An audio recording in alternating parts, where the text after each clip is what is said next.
ہم پاکستان کو دیوالیہ نہیں ہونے دیں گے، یہ ہوتی ہے دوستی۔ صحیح۔ پاکستان کے اندر امریکہ سے تعلقات کے حوالے سے تو دو آراء ہو سکتی ہیں، لیکن پاکستان کی عوام اور پاکستان کی پولیٹیکل فورسز میں چین کے ساتھ دوستی پہ دو آراء نہیں۔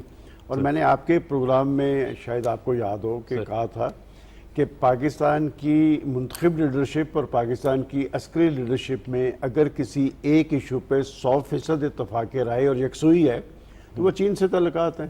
پاکستان کے آج کے سپہ سالار کا وزٹ چین کا بڑا امپورٹنٹ تھا، اور ان کے وزٹ کے بعد 9 مئی کا واقعہ ہوا تھا۔ جیسے آپ کے وائس پریزیڈنٹ جب پرسوں آئے ہیں تو انہیں کس نے سلامی پیش کی ہے؟ ایک بڑا بم دھماکہ ہوا ہے JUI کے ورکرز کنونشن میں۔ یہ میسج تھا۔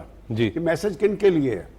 یہ پاکستان کے لیے بھی ہے، چین کے لیے بھی ہے اور دنیا کے لیے بھی ہے۔ وہ پاکستان کو کچھ فورسز پھلتا پھولتا نہیں دیکھنا چاہتی۔ بالکل بڑا امپورٹنٹ پوائنٹ ہے سر۔ جب دوسرے مرحلے کی بات کی ہے تو میرا خیال پہلے مرحلے پہ میر صاحب نے خاصی روشنی ڈال دی ہے کہ اس کی اسپرٹ کے مطابق اس پہ عمل درآمد کیوں نہیں ہوا۔ میں ہمیشہ یہ کہتا ہوں کہ جب ایٹمی دھماکے کیے، اور یہ کریڈٹ آپ نواز شریف سے نہیں چھین سکتے کہ نواز شریف پہ انٹرنیشنل پریشر تھا، اربوں ڈالر کی پیشکش تھی۔ جو پولیٹیکل لیڈرشپ ہوتی ہے وہ مسلطوں کا شکار نہیں ہوتی، وہ ٹیلی فون کالز پہ پالیسی نہیں بدلتی۔ جیسے دہشت گردی کے حوالے سے ایک ٹیلی فون کال پہ ہم افغانستان کے خلاف کھڑے ہو گئے، تو اس وقت کی لیڈرشپ نے پریشر لے لیا لیکن پاکستان کو اٹامک پاور بنایا اور ہم دفاعی اعتبار سے خود انحصاری کی منزل پہ پہنچ گئے۔ آج انڈیا کو جرت نہیں ہے کہ وہ پاکستان پر حملہ آور ہو یا پاکستان پہ بری۔ بالا کوٹ کا یاد ہے آپ کو؟ جی بالکل۔ ان کی سرزمین پہ ان کے طیارے مار گرائے تھے۔ وہ دراصل میسج تھا کہ ہم آپ سے چھوٹے ضرور ہیں، آپ سے کمزور نہیں ہیں۔ یہ منصوبے جو ہیں چین کے ساتھ ہیں وہ ہیں پاکستان کی معاشی حوالے سے۔ دیکھیں ان کے 4 وائس پریزیڈنٹ ہیں، جی بالکل، اور جو یہ پریزیڈنٹ پاکستان آئے ہیں ہر ایک کا ایک اپنا ایک رول ہے۔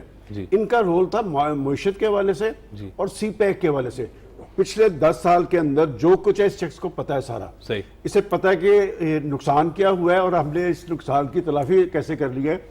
آج سے 2 روز پہلے جو ہمارا جنگ کا پاور پلانٹ اس کے بارے میں پرائم منسٹر شہباز شریف نے ایک بات بڑے کرب سے کہی۔ انہوں نے کہا کہ یقیناً یہ خوشی کا موقع ہے، میں ایک دل خراش واقعہ بیان کر۔ انہوں نے اس بجلی گھر کی طرف اشارہ کرتے ہوئے کہا کہ یہ منصوبہ 74 ارب کا تھا، 77 ارب روپیہ ہمیں اضافی دینا پڑا، اس کے ذمہ دار کون ہے؟ 10 دفعہ انہوں نے یہ بات کہی کہ یہ 70 ارب روپے اگر پاکستان کے اندر موجود ہوتے تو کسی غریب کا علاج ہم ممکن بنا دیتے، کسی اور پروجیکٹ بنا دیتے، چھوٹے چھوٹے پروجیکٹ بنا دیتے۔ لیکن ہمارا المیہ یہ ہے کہ 77 ارب روپیہ جن کی وجہ سے ضیاع ہوا انہیں ہم کٹہرے میں نہیں لا سکے۔ جب تک ہم اس طرح کے ایک قومی مجرموں کو کٹہرے میں نہیں لائیں گے کہ دیکھیں سی پیک کی بھی جو میر صاحب بات کر رہے ہیں، اس کی طاقت جو تھی وہ صنعتی زون تھے۔ کس نے اس میں چینجز کی تھی؟ کس نے ہمارے یہ منصوبے جا کے IMF کو دکھائے تھے؟ کس نے کہا تھا کہ 1 سال کے لیے یہ معطل کر دیں؟ کس نے بلوچستان کے اندر، بلوچستان جیسے سینسٹیو جگہ پہ کھڑے ہو کے کہا تھا کہ سی پیک ان منصوبوں میں کرپشن ہوئی ہے؟ شکر یہ کہ اس وقت کے سی پیک اتھارٹی کے چیئرمین نے کہا تھا اس میں کوئی کرپشن نہیں ہوئی۔ میں سمجھتا ہوں کہ دوست وہی ہوتا ہے جو مشکل وقت میں کام آئے۔ میں نے جیسے پہلے کہا ہے کہ اس کی ٹائمنگ بڑی امپورٹنٹ ہے کہ وزیر خارجہ کے بعد ان کے وائس پریزیڈنٹ پاکستان آئیں گے، یقیناً آنے والے وقت کے اندر چین کے پریزیڈنٹ بھی آئیں گے، اس لیے کہ ہم بھی ان کے ساتھ کھڑے ہیں اور وہ بھی ہمارے ساتھ کھڑے ہیں۔ ان کی طرف سے پیغام بھی ہے۔ محبت اور نفرت جو ہوتا ہے یہ 2 طرفہ تعلق ہوتا ہے۔ صحیح۔ اور پاکستان کی بھی بہت سی خدمات ہیں۔ چین کا انٹرنیشنل رول بنانے میں پاکستان کا بھی ایک بنیادی کردار ہے، وہ میر صاحب زیادہ بہتر بتا سکتے ہیں کہ اس وقت ایک وقت تھا کہ چین آئسولیشن کا شکار تھا، پاکستان نے بیچ میں سہولت کار کا رول ادا کیا، اور پہلا جو امریکہ سے رابطہ ہوا تھا اس میں پاکستان نے بنیادی کردار ادا کیا تھا۔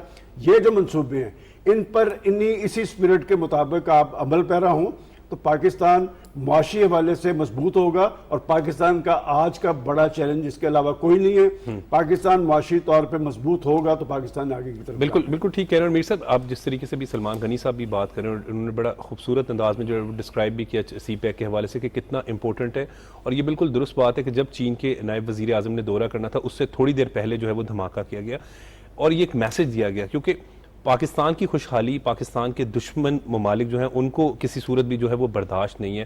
اب ہم اس میں اگر اس پروجیکٹس کو دیکھتے ہیں، اگر یہ مکمل ہو جاتے، خصوصاً صنعتی زون کے حوالے سے اگر بات کریں، تو لوگوں کو تو روزگار کے مواقع ملیں گے.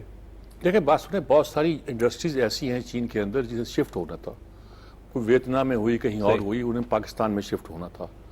اب اس بات کی گنجائش پیدا ہوئی ہے کہ وہ پاکستان میں دوبارہ شفٹ ہونے کے بارے میں اس کے بارے میں سوچا جائے. وہ بیسٹ ٹائم تھا جب اسے شفٹ ہونا تھا. اس وقت ہمارے ہاں لیبر اور بھی سستی تھی آج کی نسبت، اور اس وقت چانس تھا کہ اگر شفٹ ہوتی تو ہماری بہت ایک سچویشن بدلتی. لیکن ایک پازیٹیو بات یہ ہوئی ہے کہ اس وقت دنیا کے حالات، ہمارے حالات جو تھے بہت مختلف تھے. ہم اکیلے تھے جو سی پیک کے سلسلے میں چین کے ساتھ کھڑے ہوئے تھے اور ایک سڑک بنانے میں لگے ہوئے تھے. اب یہ مسئلہ نہیں رہا. صحیح. اب اس میں افغانستان بھی شامل ہے، اس میں سینٹرل ایشیا بھی شامل ہے، اس میں سعودی عرب بھی شامل ہے، اس میں ایران بھی شامل ہے. بہت سے ملکوں کے انٹرسٹ جو ہیں اس کے ساتھ مل گئے ہیں، اس کے ساتھ جڑ گئے ہیں. یورپ کے بھی جڑ گئے ہیں. یورپ کو بھی اندازہ ہو گیا ہے کہ اب جو ہے ملک کی جو دنیا کی جو معاشی ترقی ہے وہ پرانے اقتصادی سسٹم کے تحت نہیں چل سکتی. صرف وہ جو ڈالر کی مناپلی تھی وہ نہیں صرف قائم رہ سکتی. اب اگر کوئی نئی کرنسی کا ایک ڈول ڈالا جا رہا ہے، یہاں جو سوچا جا رہا ہے کہ ڈالر سے ہٹ کے بھی تجارت ہو سکتی ہے اور چین اس میں انیشیٹو لے رہا ہے، تو پاکستان اس میں اہم رول ادا کر سکتا ہے. اب بہت سی باتیں ہیں جس میں ہمارا جو کردار ہے وہ بہت امپورٹنٹ ہو سکتا ہے. اب پاکستان میں اس وقت دیکھیے، جب انویسٹمنٹ اسی وقت آئے گی جب چین انویسٹمنٹ لے کر آئے گا نا، پوری دنیا بھاگتی جائے گی. صحیح.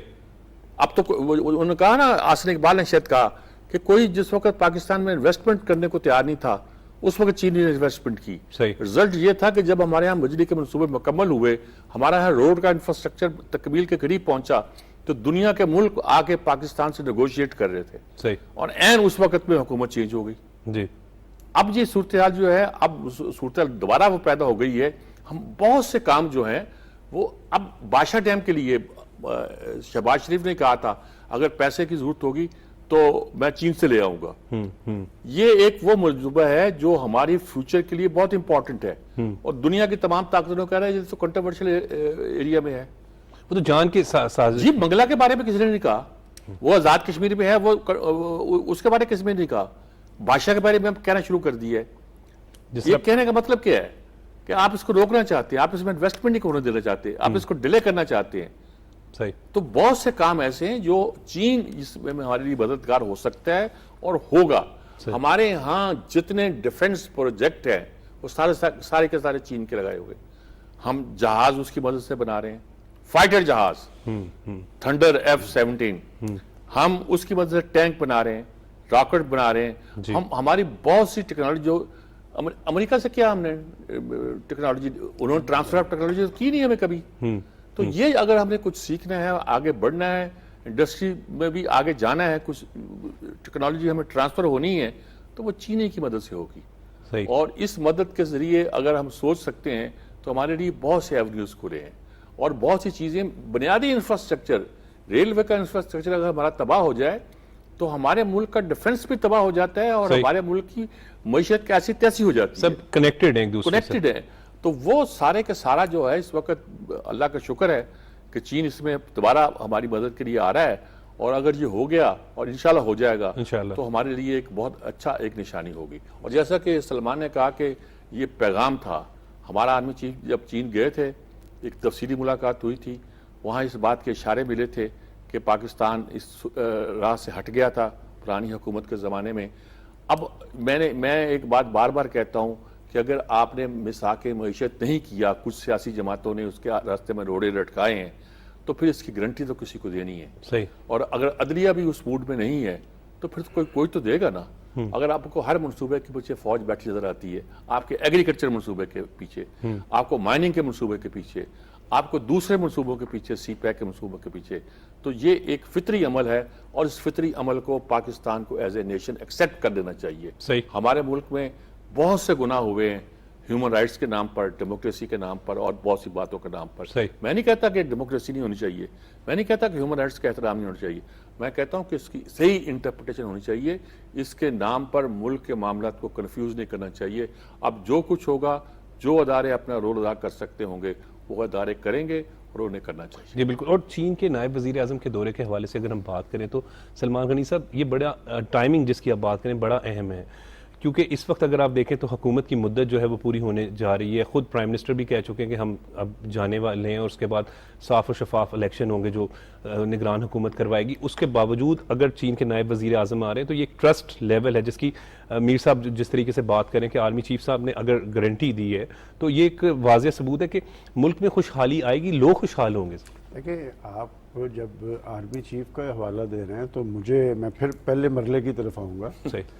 کہ جب اس کا یہ ابتدا ہوئی تھی اس وقت کے آرمی چیف تھے جنرل راحیل شریف، اور مجھے یاد ہے کہ جب وہ ریٹائرمنٹ کے قریب تھے 3 سٹیٹمنٹ ان کے پاکستان کے تمام اخبارات کے لیڈ بنے تھے. ایک تو انہوں نے کہا تھا کہ سی پیک پاکستان کا معاشی مستقبل ہے. صحیح. دوسرا انہوں نے کہا تھا کہ سی پیک کے محافظ ہم ہیں، ہم نے ایک ڈویژن فوج وہاں پہ لگائی ہے. آپ ذرا اس کی سنجیدگی اور اس کی مؤثر کس حد تک مؤثر اس کا اندازہ لگائیں. جو باتیں میر صاحب نے کی ہے میں اس پہ بات کرنا چاہ رہا ہوں. ایک تو کہ کس صورتحال سے ہم 2-4 ہوئے، اس میں پھر چین کے فارن منسٹر کا حوالہ دینا چاہوں گا کہ انہوں نے کہا تھا کہ ہم آپ کے ساتھ کھڑے ہیں لیکن آپ کو سیاسی استحکام لانا پڑے گا. یہ سیاسی استحکام والی بات وہ کبھی دنیا کے کسی ملک میں مداخلت نہیں کرتے. جی. کہ انہوں نے کیوں کی تھی؟ اس لیے کی تھی کہ آپ کا دشمن پاکستان کے اندر انتشار اور خلفشار چاہتا تھا. یہ کون سی ڈیٹ تھی؟ 6 مئی. 9 مئی کو کیا ہوا پاکستان کے اندر؟ 28 اپریل کو آپ کے آرمی چیف وہاں گئے تھے، 2 مئی کو وہ واپس آئے تھے، 5 مئی کو شنگھائی کانفرنس ہوئی تھی. آپ کے فارن منسٹر نے انڈیا کی سرزمین پہ کھڑے ہو کے کہا تھا کہ ہم ریزولیشنز کی بات کر رہے ہیں. صحیح. دیکھیں پہلے آپ کو اندرونی طور پہ مضبوط ہونا ہے، پھر باہر آپ کا ایک عزت اور وقار بحال ہوگا. اندرونی طور پہ آپ کیسے مضبوط ہوں گے؟ پاکستان کے اندر کبھی معیشت پہ سیاست نہیں ہوئی تھی. یہ 10-12 سال کے اندر ایک شخص کو پاکستان پہ مسلط کرنے کی کوشش کی گئی. اور عمر ہم لوگ کھل کے بات نہیں کرتے، ناظرین کو پتہ چلنا چاہیے کون لوگ تھے جو اسے مسلط کرنا چاہتے تھے، اس نے آگے سی پیک کو ٹارگٹ کیوں کیا تھا. جی. پاکستان کے اندر اتحاد اور دیکھیں پاکستانی قوم ایک بہترین قوم ہے، بالکل. ایک ذہین قوم تھی، نوجوان نسل آپ کی. دنیا کے اندر آپ جائیں اچھے ڈاکٹرز اور انجینئرز پاکستانی ہیں. امریکہ کے اندر جائیں ٹاپ کے ڈاکٹرز میں پاکستانی نظر آتے انگلینڈ ہیں. میں، یورپ میں بھی. پاکستان کے اندر یہ جو نفرت، عداوت، الزام تراشی، گالی گلوچ، انتشار، خلفشار، کہاں گیا وہ اتحاد اور یکجہتی؟ لیڈرشپ جو ہوتی ہے وہ ہمیشہ قوموں کے اندر اتحاد اور یکجہتی پیدا کرتی ہے. اور جیسے میں نے پہلے کہا کہ جب پرائم منسٹر صاحب بڑے پریشان کن لہجے میں یہ کہہ رہے تھے کہ 74 ارب کے منصوبے پہ 77 ارب روپیہ ضائع ہو گیا، تو ان قومی مجرموں کو کٹہرے میں لانا مقصود تھا. لیکن جیسے میر صاحب نے اپنی ابتدا میں کہا کہ عدلیہ ساتھ کھڑی ہے نہ کھڑی، ہم نے آگے کی طرف جانا ہے. عدلیہ کی بھی میں بات کریں، ہم وہ لوگ ہیں، مجھے کوئی اس میں ہار نہیں ہے. ہم لوگ عدلیہ نے کی. جی ہم لوگ کھڑے ہو کے نعرے لگاتے تھے. بھی چند سال پہلے کی بات ہے جب آپ کے چیف جسٹس کو پکڑ کے بٹھا لیا گیا تھا تو ہم لوگ سڑکوں پہ تھے. جی. ہم آزاد عدلیہ چاہتے ہیں، ایک باوقار عدلیہ چاہتے ہیں، اور عدلیہ کے فیصلے جو ہوتے ہیں ملکوں کے اندر استحکام لے کے آتے ہیں. عدلیہ فریق نہیں ہوتی، عدلیہ انتشار پیدا نہیں کرتی. پاکستان کے 22 کروڑ عوام انصاف کے لیے تڑپتے نظر آتے ہیں. ایک شخص کو آپ انصاف دے رہے ہیں، کیا میسج دے رہے ہیں؟ میں سمجھتا ہوں کہ پاکستان ہمیشہ کے لیے قائم رہنے کے لیے بننا ہے. پاکستان نے مضبوط بننا ہے. آج تک مقاصد پاکستان کی تکمیل کیوں نہیں ہو سکی؟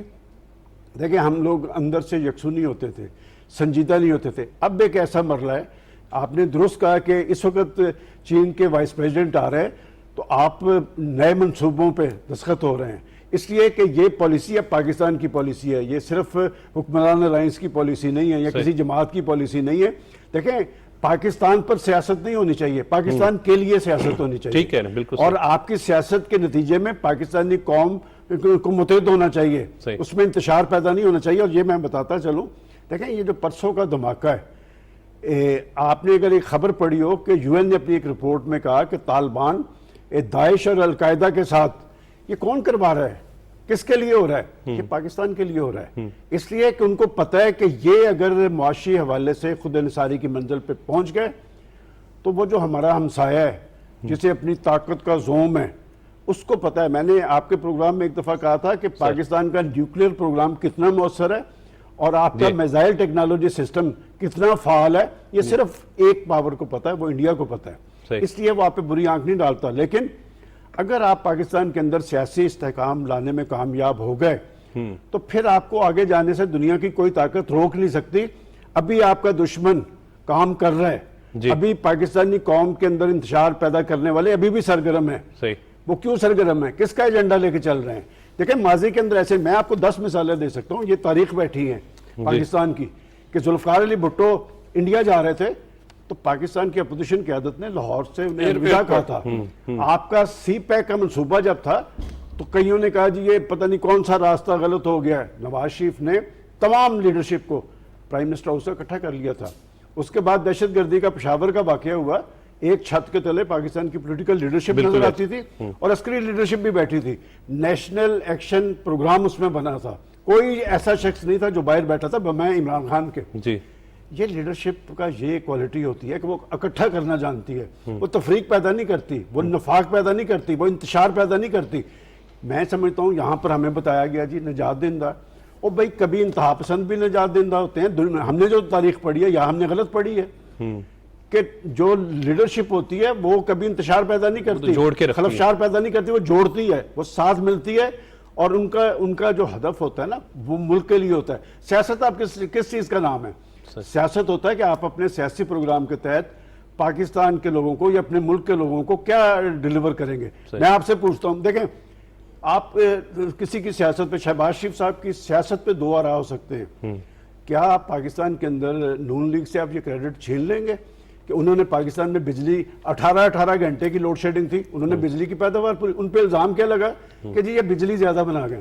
ذوالفقار علی بھٹو صاحب کچھ بھی ہے بھائی, اس پر نیوکلیر پروگرام کی بنیاد اس شخص نے رکھی, وہ پھانسی کے پھندا اس پہ ڈال دیا گیا. کیا وہ نواب محمد احمد خان کے قتل میں کا ملزم تھا؟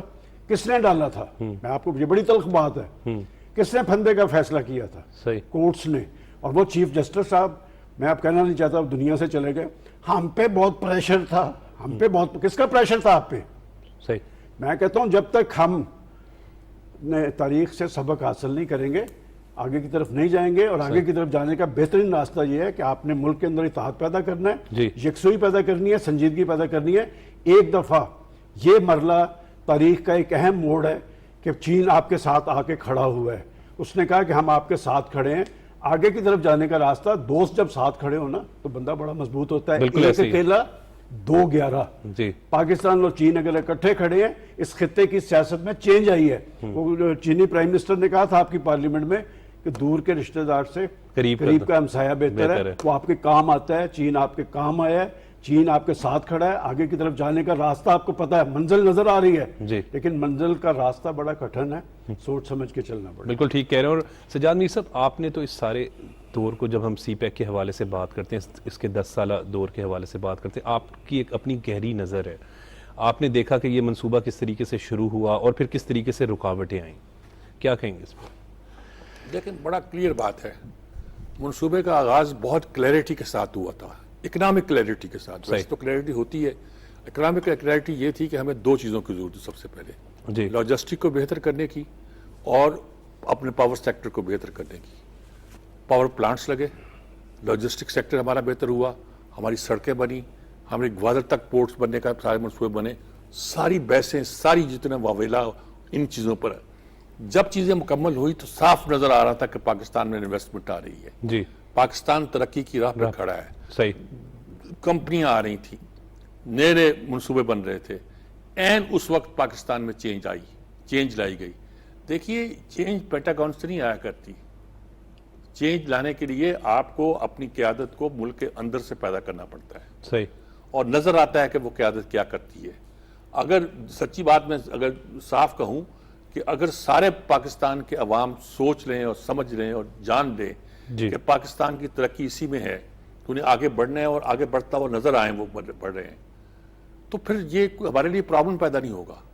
ہم نے اگر اپنے پروجیکٹ سارے چھوڑ دیے, وہ ان کو چلنے نہیں دیا اور ان پہ ہم خاموش رہے یا سیاست کی ان پر, تو ہم بھی مجرم ہیں. تو پھر ہم بھی مجرم ہیں. جی بالکل. ہمارے کون سے پروجیکٹ تھے جو اب ہم نے کہنا شروع کر دیا.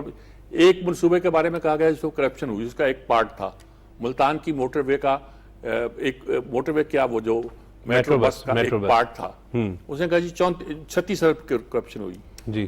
وہ جن صاحب کے پاس وہ پروجیکٹ تھا وہ ایک دن مل گئے مجھ سے, میں نے کہا آپ نے 36 ارب کی کرپشن کرا دی اس میں, اس نے کہا جی 34 ارب کا منصوبہ تھا, 36 ارب کی کرپشن میں نے کہاں سے کر دی. ایسے ایسے لطیفے ہوئے, ایسے ایسے کام ہو گئے جس کی کوئی انتہا نہیں تھی.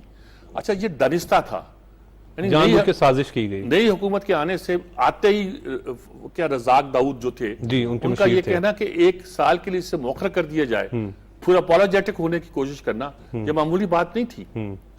ہمیں پوچھنا چاہیے تھا کسی کو آپ کیوں کہہ رہے ہیں مؤخر کر دیا جائے, جی کیا دلائل ہیں آپ کے پاس کہ اسے مؤخر کر دیا جائے. پاکستان کے جو اکانومسٹ ہمارے ہاں تھنک ٹینک کے طور پر ہماری معیشت بنانے کے لیے بیٹھے ہوتے ہیں, سارے کے سارے باہر سے آئے ہوتے ہیں. ان کی پیمنٹ ڈالرز میں ہوتی ہے, صحیح, ان کو پینشن ڈالر میں ملتی ہے, ان کی انٹرنشپ ڈالر میں ہوتی ہے, ڈالر کی قیمت بڑھتی ہے, ان پہ فرق نہیں آتا. صحیح. ہم نے اپنی معیشت کو غیروں کے ہاتھوں بیچ دیا ہوا تھا. رزلٹ کیا تھا, کسی کو اس بات کی پرواہ نہیں کہ پاکستان کا کیا بنتا ہے. ان کو اس بات کی پرواہ تھی کہ ان کے آقا ناراض ہوتے ہیں کہ خوش ہوتے ہیں. اب دیکھنا یہ ہے کہ ہم نے اس 9 مہینے کے اندر جو پروجیکٹ کرنے ہیں اس میں ہم آئی ایم ایف کو لے کے کیسے چل سکتے ہیں, اور سی پیک کو لے کر ہم کیسے اب آگے بڑھ سکتے ہیں. صحیح.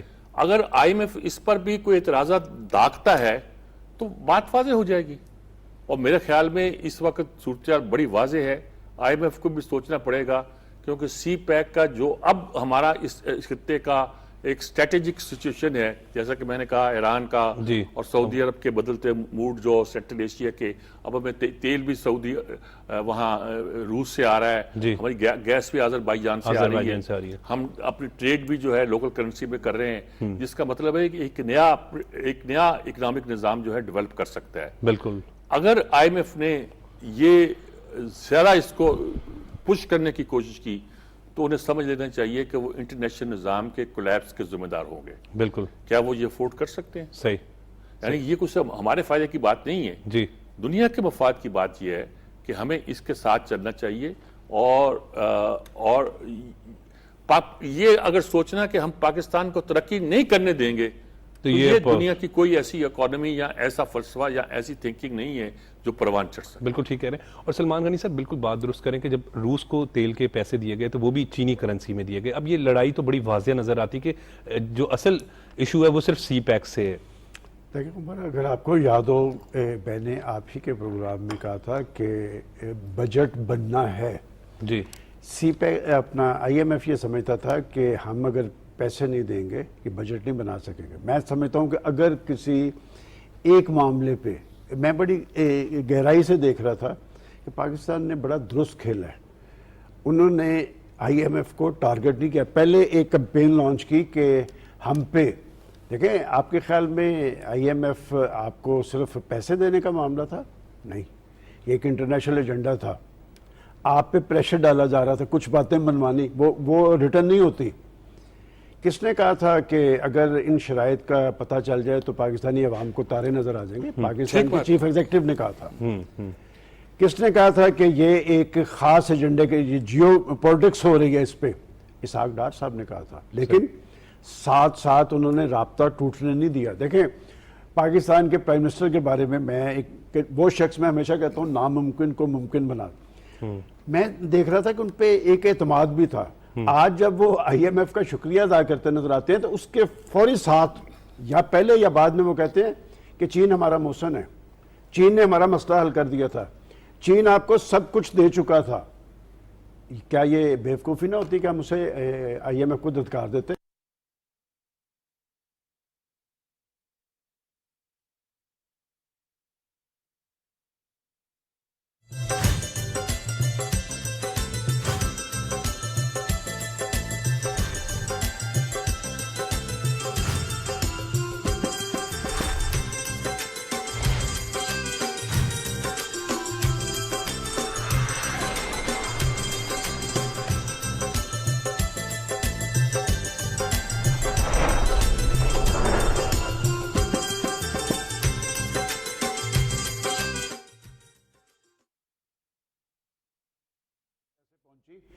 میں جیسے ابھی کہہ رہا تھا کہ حکومتوں کا کریڈٹ ہوتا ہے.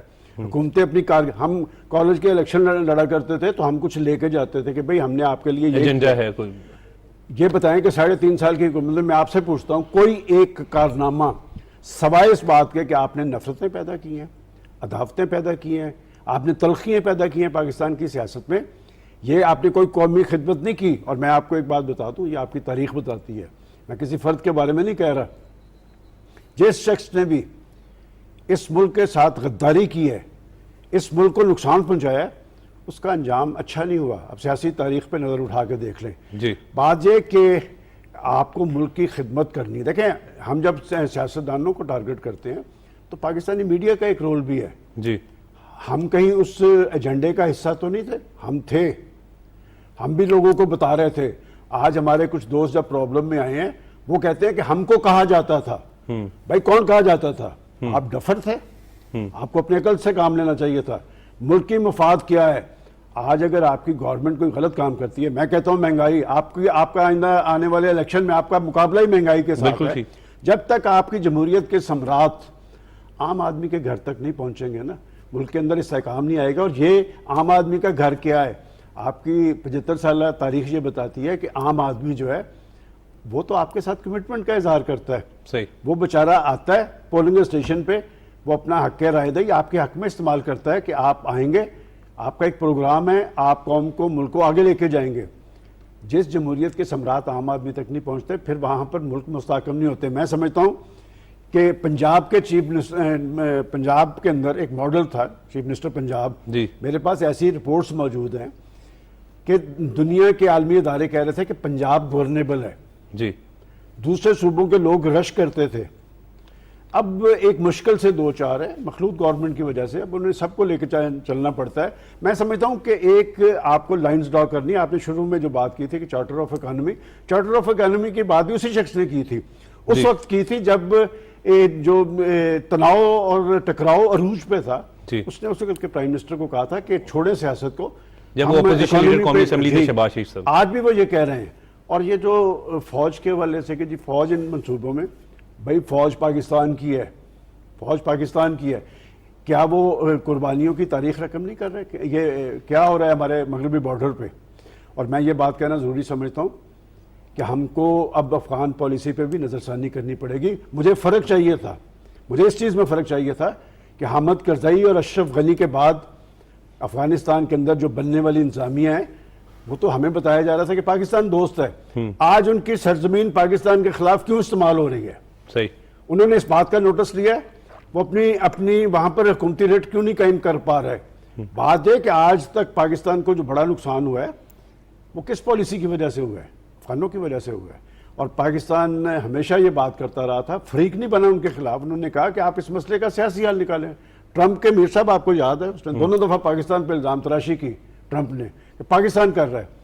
پاکستان کہتا تھا مسئلے کا حل نکالیں. صحیح. اور وہ جو جب آپ سی پیک کی بات کرتے ہیں نا, وہ درست کہا گیا کہ یہ سی پیک کا منصوبہ صرف پاکستان تک کا منصوبہ نہیں ہے, یہ اس خطے کا منصوبہ ہے. اور عمر, ہم لوگ کچھ کمپلیکسز کا شکار ہیں.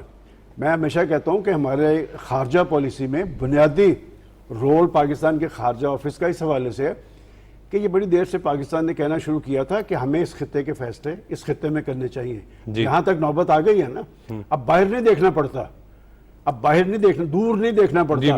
اس لیے میں آپ کو تھوڑا سا فرق بتا دوں سیاستدان کا اور ڈکٹیٹر کا, کہ سیاستدان پہ جب پریشر آتا ہے نا وہ ڈرتا ہے کہ میں نے پاکستان لوگوں کو سامنے جواب دے ہونا ہے, وہ ایٹمی دھماکہ کر دیتا ہے. اسے پتا ہوتا ہے کہ میں ایٹمی دھماکہ کروں گا میری حکومت ختم کر دیں گے. کس نے ختم کی تھی؟ کر دی تھی ختم, لیکن اس نے وہ کریڈٹ نہیں آپ چھین سکتے. لیکن ڈکٹیٹرشپ کیا ہوتی ہے؟ ایک ٹیلی فون کال آتی ہے, ہم ساری پالیسی کو, میرا میں غلط تو نہیں کہہ رہا کہ پولیٹیکل لیڈرشپ سے آپ مشاورت کر رہے ہیں, لیکن فیصلہ آپ ان کے, وہ کولن پاول تھا, اس کی ٹیلی فون کال پہ آپ پاکستان کی سرزمین دے رہے ہیں ان کو, امریکہ کو دے رہے ہیں. آپ کو اب سنجیدگی اختیار کرنی پڑے گی, لائنز ڈرا کرنی پڑیں گی, پاکستان کا مفادات کو مقدم رکھنا پڑے گا. بجائے کسی کی ڈکٹیشن پہ. بالکل. اور ڈکٹیشنوں پہ پاکستان کو اس صورتحال پہ ان ڈکٹیشنوں نے پہنچایا. جس دن ہم معاشی حوالے سے اپنے پاؤں پہ کھڑے ہوں گے کوئی ہمیں ڈکٹیٹ نہیں کرے. بالکل ٹھیک ہے. اور امیر صاحب سب سے پہلا ٹارگٹ اگر ہم پاکستان کے حوالے سے جس طریقے سے سلمان غنی صاحب بھی بات کر رہے تھے کہ دفاعی طور پر تو اب ہم بہت مضبوط ہو چکے ہیں, ایٹمی قوت ہیں الحمدللہ, لیکن معاشی طور پر ہم جو ہے وہ کمزور ہیں. اور یہ سی پیک کی جب ہم بار بار بات کرتے ہیں اور اس کا بار بار ذکر کرتے ہیں تو وہ وجہ یہی ہے کہ اسی سے معیشت جو ہے وہ مضبوط ہوگی. اس میں اضافہ کر لیں میر صاحب, یہ بتائیں کہ ابھی سازشوں کا سلسلہ ختم ہو گیا یا آگے چلے گا؟ یہ دیکھیے بات سنیں, یہ اب جو ہے جو سازشوں کا سلسلہ آپ کہہ رہے ہیں, یہ 9 مہینے دیکھنے والے ہیں کہ ہم اس پہ سی پیک کو کیسے آگے لے کے جاتے ہیں, آئی ایم ایف کا کیسے رویہ اختیار کرتا ہے. اس کے بعد جو ہمارا نیا آئی ایم ایف کے ساتھ پیکٹ ہونا ہے وہ کہتا جاؤ چین کے پاس, ہم نہیں کچھ کرتے, یعنی کہے گا نہیں, مطلب اگر اس کا یہ بنتا ہے تو پھر پتہ چل جائے گا. اور چین تیار ہے آپ کو آپ کی بیک کرنے کے لیے, وہ اس وقت بھی تیار تھا, اس نے میسج دیا تھا. اس وقت خطے کی سچویشن ڈیفرنٹ تھی, آپ کے لیے شاید کچھ اور پرابلم تھے. اب وہ پرابلم جو ہیں آپ کو ہوتے دکھائی نہیں دیتے, جیسے میں اشارہ کر رہا ہوں خطے کی صورتحال بدلتی دکھائی دیتی ہے. تو ایسی صورت میں اگر آپ یہ محسوس کرتے ہیں کہ چین کوئی رول ادا نہیں کر سکتا, وہ ہماری سلامتی کے لیے کوئی کردار, دیکھیے سلامتی کیا ہوتی ہے, ایٹمی طاقت روس بھی تھا, کہاں گئی سلامتی اس کی؟ ایسی تیسی ہو گئی نا جی, ستیہ ناش ہو گیا. آپ ملک کی سلامتی کو ایٹم بم سے نہیں بچا سکتے. ٹھیک, بالکل. ایٹم بم ہم سے ڈرتی کیوں دوسری قومیں؟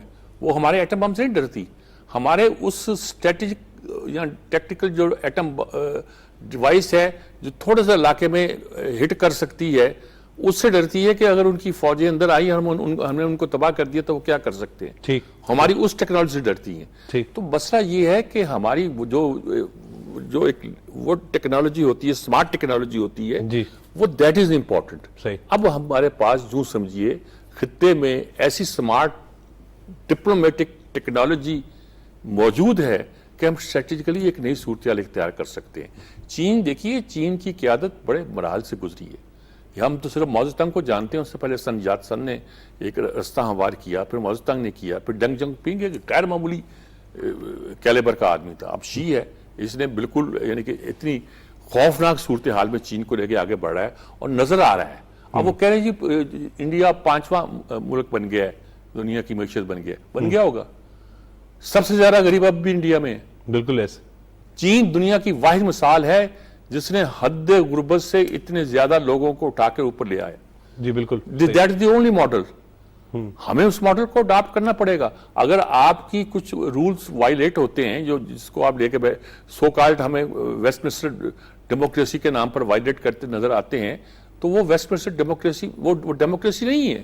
صحیح, دیکھیے ملیشیا میں بھی ہے ڈیموکریسی, سنگاپور میں بھی ڈیموکریسی ہے, بہت سے ملکوں میں کوریا میں بھی ڈیموکریسی ہے. ہمیں اپنے حالات کے مطابق اپنے ملک کو چلانا ہے, اس کو لے کے آگے بڑھنا ہے. ہمیں اس بات کو ہمیں ہیومن رائٹس دینے ہیں لوگوں کو, لیکن اس کے ساتھ ہمیں اس بات کا اہتمام کرنا ہے کہ ہمارے ہاں جو معاشی ترقی ہے اس کو کوئی سبوتاج نہ کر سکے. یہ بم بلاسٹ کی بات کرتے ہیں, میں اس بات کو ذرا گول کر رہا تھا, لیکن یہ بات امپورٹنٹ ہے کہ وہ آ رہے ہیں 2 دن پہلے بم بلاسٹ ہو جاتا ہے. یہ وہ سازش جو سلمان غنی صاحب بات کر رہے تھے کہ سازشیں تو پھر جاری ہیں نا. نہیں, سازشیں تو ابھی دیکھیے ایک نہیں کہ بہت ہوں گی.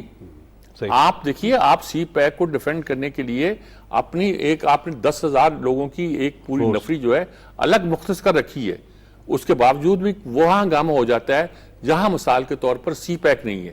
چین کا ایک پروجیکٹ ہے فرقیہ, ایک ڈیم وہ پہ کام کر رہے ہیں, that is not a part of CPEC. وہاں آپ نے ان کے بندے اغوا کر دیے, انہوں نے پروٹیسٹ کیا کہ یہ ہمارے بندے اغوا کر دیے. اس زمانے کی آپ کی حکومت کے ایک بندے نے کہا صاحب یہ تو سی پیک کا منصوبہ نہیں تھا. That is irritating. آپ کو ڈپلومیسی بھی نہیں آتی. کہ آپ یہ کہتے ہیں کہ جو بات آپ سی پیک کے اندر لائیں گے وہاں آپ کا ڈیفنس کریں گے, جو سی پیک کے علاوہ آپ پاکستان میں انویسٹمنٹ کریں گے. یہ تو وہ سابق دور حکومت کی پالیسی, سابق دور حکومت کی بات کر رہا ہوں, اس حکومت کی بات میں کر رہا ہوں. اس وقت یہ ہوا, تو یہ جو ہے اب وہ حالات نہیں ہیں.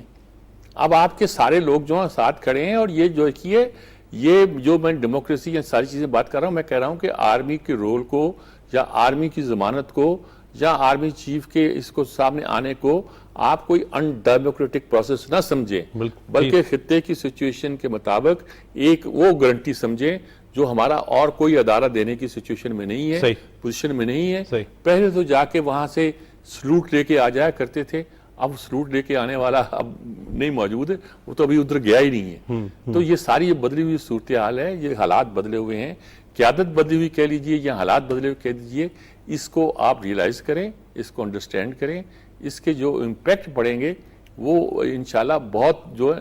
دیکھیں آپ کراچی سرکولر ریلوے ہے, وہ آپ سی پیک سے بنانے والے تھے. آپ نے جاپان سے وہ منصوبہ لے کے سی پیک میں ڈال کرنا چاہا تھا, جاپان تیار تھا منصوبے کو بنانے پہ, لیکن مہنگا پڑ رہا تھا آپ کو, کچھ اور پرابلم تھے اس میں. صحیح. ہمارے کچھ دوست تھے وہ کہتے تھے جاپان کہہ رہا تو آپ کرتے کیوں نہیں ہے. میں نے کچھ لوگوں سے پوچھا, میں نے کہا کیوں نہیں کرتے یار تم لوگ, پیسے مل گئے ہیں کیا کہ ہو گئے, ایسے مذاق پہ کہا. انہوں نے کہا مل گئے, اس میں یہ خرابی ہیں.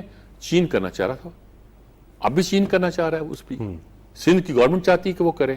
یعنی کہ آپ کے اتنے منصوبے اٹکے ہوئے ہیں جو فائنینشلی وائبل ہیں. ان سی پیک کے تحت چین اگر یہ کرے گا تو ہم پہ احسان نہیں کرے گا, ان کے لیے فائنینشلی وائبل بھی ہوگا. جی, پاکستان کے ہمارا بھی بھلا ہو, جو ہمارے لیے پاکستان کے مفاد میں تو ہوگا ہی ہوگا. جی, لیکن جو کرے گا, جو کمپنیاں کریں گی, چین کی جو کمپنیاں کریں گی, وہ ان کے بھی فائدے میں ہوگا. یہ نہیں ہے کہ ہم نے ایک ایسا منصوبہ دے دیا کہ ہم پہ احسان کر لو, میوچل بینیفٹ نا سر, ہم نے کچھ کول توڑ دیا ہے, اب آپ کے پاس ویسے آ گئے ہیں, ذرا ہم فقیروں کی مدد کرو. یہ نہیں کہہ رہے ہم لوگ. ہم کہہ رہے ہیں دیکھیں یہ بڑے فیزیبل منصوبے ہیں, یہ دنیا آ نہیں رہی, ہمیں تنگ کر رہی ہے, ہماری طرف دیکھتی نہیں ہے. وہ کہتی ہے کہ جی طرح طرح کے الزام لگاتی ہے, آپ آئیں, یہ نئے ایونیوز ہیں. وہ کہتے ہیں جی بسم اللہ شروع کریں. یعنی چینی ایسے لوگ نہیں ہیں کہ کسی پروجیکٹ کو اسٹڈی کیے بغیر ایسے اندھوں کی طرح چھلانگ لگا دیتے ہیں. وہ اسٹڈی کرتے ہیں, آپ سے بھی اسٹڈی کرتے ہیں, آپ منصوبہ لے کے جاتے ہیں, وہ کہتے ہیں جی ان چیزوں پہ کام کریں. آپ کی پورا گروپ فیزیبلٹی بناتے ہیں, پوری فیزیبلٹی بناتے ہیں, پھر اس میں جو اعتراضات ہوتے ہیں اس کو دور کرتے ہیں, پھر آپ پیش کرتے ہیں. وہ کہتے ہیں ہاں آپ ٹھیک ہے, ذرا ایک دو چیزیں اور دیکھ لیجئے گا.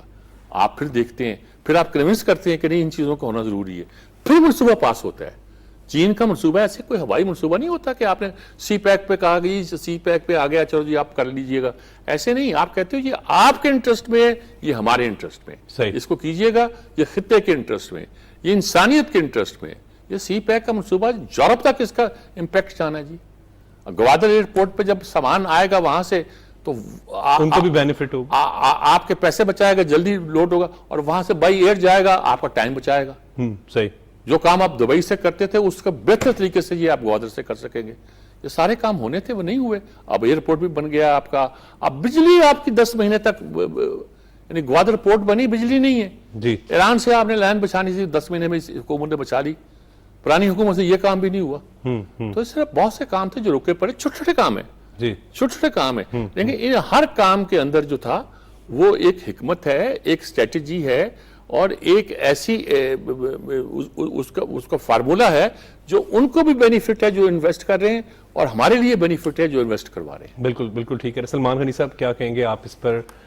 بالکل بات تو درست ہے کہ اگر سی پیک ہوگا, سی پیک سے ساتھ جو کنیکٹڈ منصوبے اگر نہ ہو, علیحدہ بھی منصوبے ہوں, اس میں پاکستان کا بینیفٹ ہے. دیکھیں ابھی میر صاحب نے جب لائنیں بچھانے کی بات کی کہ یہ گزشتہ دور میں نہیں ہوا, وہ بارودی سرنگیں تو بچھا رہے تھے, اور بارودی سرنگوں کا لفظ کسی اس وقت کی اپوزیشن نے نہیں, اس وقت کے حکومتی وزیر نے کہا تھا کہ ہم ایسی بارودی سرنگیں بچھا کے جا رہے ہیں کہ یہ سروائیو نہیں کر پائیں گے. کیا اس سے پہلے پاکستان کے اندر ایسی مثال موجود ہے کہ پاکستان کے اندر سے دیکھیں, میں بڑا کلیئر ہوں, میں بڑا یکسوں ہوں انڈیا کے حوالے سے, دشمن کو دشمن ہی سمجھنا چاہیے, کہ وہ تو کہتا تھا کہ ہم پاکستان کو غیر مستحکم کریں گے, اور پاکستان کو غیر مستحکم کرنے والی فورسز عمر وہ یہ سمجھتی تھی کہ پاکستان تب تک غیر مستحکم نہیں ہوگا جب تک آپ ان کی سیکورٹی فورسز کو ٹارگٹ نہیں کریں گے. آج جب آپ کی سیکورٹی فورسز ٹارگٹ ہوتی ہے نا, تو میں ہمیشہ کہتا ہوں, ہم نے بھی کچھ پیمانے بطور جرنلسٹ رکھے ہوئے ہیں دہشت گردی کے, تقریب کاری کے, کہ جب آپ کی سیکورٹی فورسز ٹارگٹ ہوتی ہے نا, وہ کلیئر کٹ آپ کا دشمن ہے. اب وہ کس طرح سہولت کاری کرتا ہے, فنڈز ان کے ہیں. آپ ذرا دیکھیں گے ٹی ٹی پی والے اسلحہ کون سا استعمال کر رہے ہیں, پتہ ہے آپ کو؟ میں اس پروگرام میں بتانا نہیں چاہتا کہ کن کا اسلحہ ہے, وہ پکڑا گیا ہے اسلحہ, اس لیے کہ اس کی وجہ بھی سی پیک ہے کہ آپ تمام عمر ان کی طرف دیکھتے رہے. وہ ٹھیک کہتے ہیں پاکستان کے پرائم منسٹر کہ ہم کشکول لے کے جاتے ہیں, ہمیں شرم آتی ہے, وہ یہ سمجھ رہے ہیں کہ یہ تو کشکول لے کے آتے تھے, یہ بھیک مانگتے تھے, اب یہ یہ جس کام پہ چل پڑے ہیں یہ تو ہماری طرف دیکھیں گے بھی نہیں. مسئلہ یہ ہے, میں اس لیے کہہ رہا ہوں, دیکھیں آج اس میں کوئی شک نہیں کہ لوگ مہنگائی کی آگ میں جل رہے ہیں, جی اس میں کوئی دو راہ نہیں ہے. صحیح. آپ نے اس ساری صورتحال میں لوگوں کو ریلیف کس طرح مہیا کرنا ہے, اس طرح مہیا کرنا ہے آپ نے. یہ جو آپ منصوبے لگا رہے ہیں, پاکستان کا نوجوان دنیا کی نوجوان نسل سے زیادہ ذہین ہے. بالکل ہے. میں نے جیسے آپ کو کہا کہ ڈاکٹر, آپ لاکھوں کی تعداد میں آپ کے گریجویٹس نکلتے ہیں. وہ جو اقبال نے کہا تھا نا کہ محبت مجھے ان جوانوں سے ہے ستاروں پہ جو ڈال, گھر گھر کے اندر ایسے نوجوان موجود ہیں, آپ کے پاس ان کے لیے روزگار نہیں ہے. دیکھیں یہ پرائم منسٹر الحمرا میں جس بچی کو, یتیم بچی تھی, نہ باپ تھا نہ ماں تھا, لیکن انہوں نے اس کو سینے کے ساتھ لگایا, اور وہ میں حیران تھا کہ خود تو وہ رو پڑے, وہ بچی کا حوصلہ دیکھیں, بچی نہیں روئی. اسی وقت اس کے روزگار کا بندوبست کیا ہے. کیا پاکستانی نوجوان نسل کا قصور کیا ہے؟ میں آپ سے پوچھتا ہوں. دیکھیں آپ بھی نوجوان ہیں, خوبصورت ہیں, کہ پاکستان کی نوجوان نسل کو اپنی منزل کیوں نہیں نظر آ رہی؟ ہر آدمی کنفیوز ہے, ملک سے باہر جا رہا ہے. یہ حالات کس نے پیدا کیے ہیں؟ ہم اصل میں اس بات پہ نہیں آ رہا ہے. میں آپ سے پوچھتا ہوں, 10 سال یہ ملک تو آگے کی طرف جا رہا تھا, میرا اس سوال کا جواب کوئی نہیں دے پا رہا کہ آپ 24ویں معیشت تھے, آپ 47ویں نمبر پہ گئے, کسی کے گلے میں پھندا نہیں پڑنا چاہیے. آپ لوگوں کو پوچھ رہے ہیں کون کون لوگ پیچھے اس ساری سازش میں. یہ سازش تھی, یہ جو اب میں کہہ رہا ہوں کہ جی یہ دہشت گردی ہو رہی ہے, آپ نے یکسوئی پیدا کر. آپ دیکھیں فوجیں ہمیشہ وہ فتح یاب ہوتی ہیں جس کے پیچھے قوم کھڑی ہوتی ہے. صحیح. یہ جو قربانیوں کی تاریخ رقم کر رہے ہیں یہ پاکستانی ہیں, یہ ہمارے بیٹے ہیں, ہمارے بھائی ہیں, بچوں کے باپ ہیں. ذرا ان کے چہرے جا کے پڑھے, میں پڑھتا ہوں جی کہ سو جاؤ عزیزوں کے فصیلوں پہ ہر ایک سمت, ہم لوگ ابھی زندہ و بیدار کھڑے ہیں. بالکل. وہ لوگ قربانیاں دینے کے باوجود کبھی یہ سنیں, میں آپ کو 10 مثالیں, میر صاحب آپ انڈین اخبارات بھی دیکھتے ہیں, وہاں کے فوجی دوڑتے ہیں گھروں کو, نہیں چھوڑ رہے ہیں فوج. فخر آج تک ایسے نہیں ہوا کہ کوئی چھوڑ کے گیا ہو, وہ اپنے جہاں کھڑا ہے وہ کھڑا ہے وہاں پر. اور جب آپ فوج کو ڈسکس کرتے ہیں تو سیاہ چین پہ کھڑے آخری فوجی کو آپ ذہن میں رکھیں کہ آپ کی بات کا اس پہ کیا اثر ہوگا.